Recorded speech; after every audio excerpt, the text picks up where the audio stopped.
Joseph Lieberman joins us right now, a former senator, of course, the vice presidential candidate for the Democrats.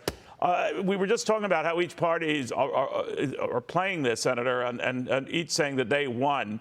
But there's enough unhappiness on both sides to make me think maybe it was indeed an adequate or a good deal. What do you make of it all?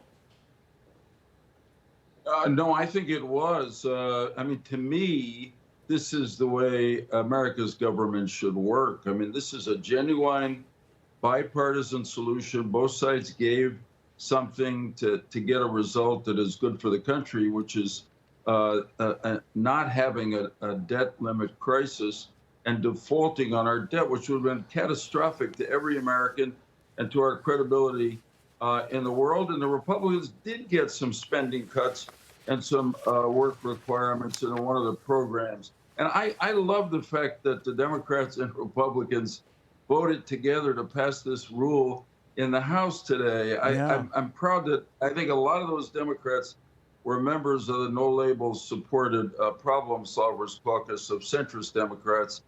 And listen, this is a bipartisan plan.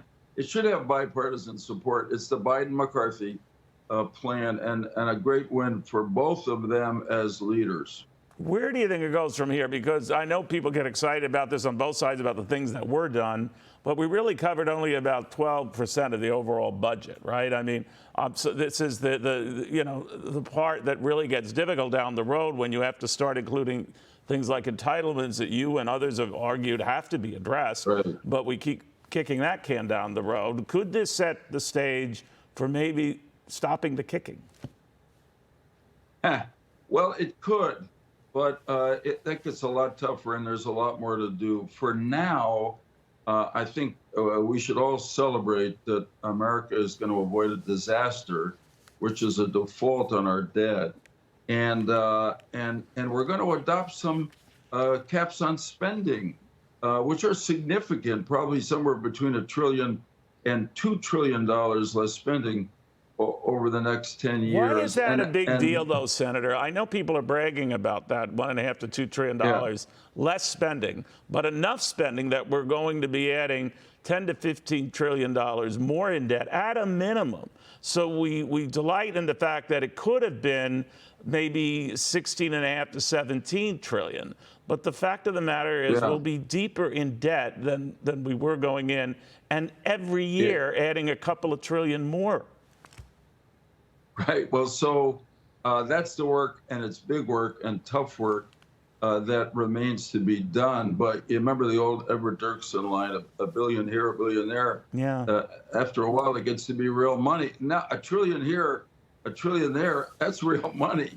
And that's an accomplishment. Look, the other accomplishment in terms of American politics, the left and the right did not control this situation, or not in control of the House floor. You got the, you might say the majority, the common sense majority of the American people, I think were well represented in this agreement and on the House floor in the vote today and the vote on the overall agreement tonight. So to me, it's a step forward at a very divided and unproductive time in American politics. Hopefully it leads to more. For now, I'm just ready to celebrate what is happening today. And so you should. You know, Ron DeSantis is campaigning in Iowa, I believe. He has said of this that it was a totally inadequate deal, nothing more than a Band-Aid for politicians. This a few weeks after Donald Trump himself had criticized Republicans for not being tough enough on this, that they should use default as a means of getting what they wanted. What do you think of the way the two leading Republican candidates have treated this issue? Well, to me, I mean, they're acting like candidates. They're out. They have no responsibility. But I wish they would have had the guts, and not only the guts, but as Republicans, to be true to the traditional Republican position of wanting to get American government back in balance or out of the enormous debt we're in today. And instead, they took what I believe is that is President Trump, Governor DeSantis, took a cheap shot at people in Washington who do have a responsibility, including the Republican Speaker of the House, Kevin McCarthy, who I think emerges from this situation with a lot of strength that he didn't have before, and hopefully it helps him as he goes forward. He's clearly got the support of the Republican caucus, a strong majority of it in the House. My guess is he's got the majority of Republicans around the country. And maybe President Trump, Governor DeSantis, they should think about that for a while before they start criticizing McCarthy and, of course, Biden.